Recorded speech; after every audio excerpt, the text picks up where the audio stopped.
Assalamualaikum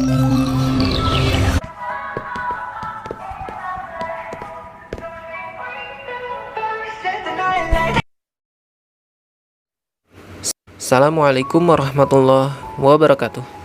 Kami dari kelompok 6 akan mempresentasikan hasil temuan kami terhadap salah satu materi yang berjudul analisis wacana dalam pembelajaran bahasa. Pada materi ini, poin-poin yang akan dibahas diantaranya, yang pertama ada pengertian wacana, yang kedua jenis-jenis wacana, yang ketiga peranan konteks situasi dalam interpretasi wacana, yang keempat topik dan representasi isi wacana, dan yang terakhir ada implikasi analisis wacana. Menurut Kamus Besar Bahasa Indonesia atau KBBI, wacana adalah komunikasi verbal atau percakapan.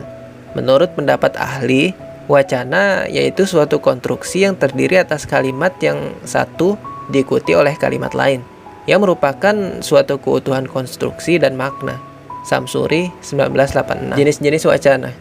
Menurut Mulyana dalam bukunya tahun 2005 pada halaman 51 sampai 55, jenis-jenis wacana dapat diklasifikasikan menjadi 3 bagian. A. Berdasarkan media penyampaian. Yang pertama ada wacana tulis. Wacana tulis adalah jenis wacana yang disampaikan melalui tulisan. Yang kedua ada wacana lisan. Wacana lisan adalah jenis wacana yang disampaikan secara lisan atau langsung dengan bahasa verbal. B.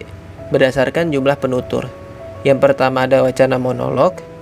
Wacana monolog adalah jenis wacana yang dituturkan oleh satu orang.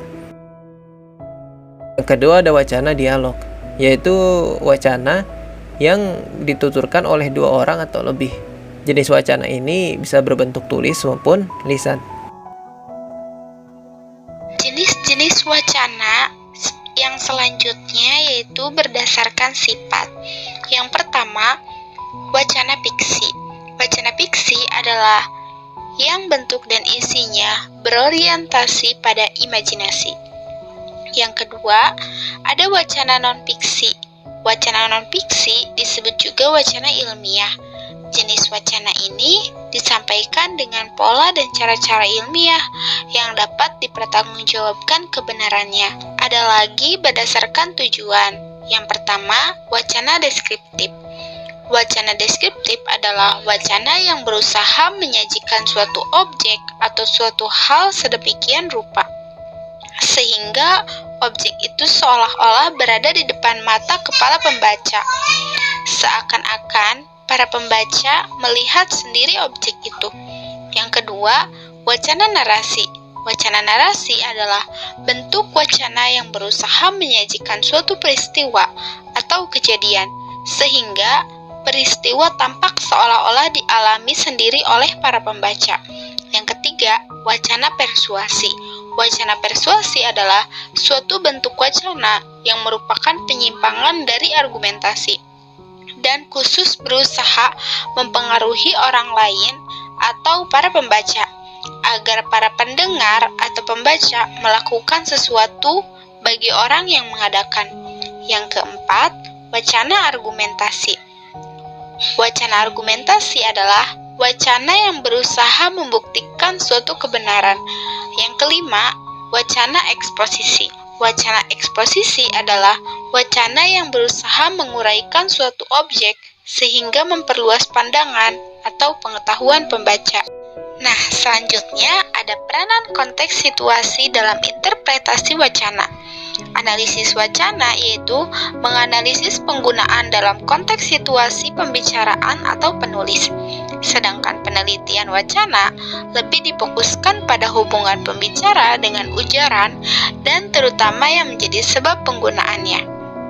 Dengan demikian, analisis wacana akan mendeskripsikan apa yang dimaksud oleh pembicara dan pendengar melalui wawancara tersebut.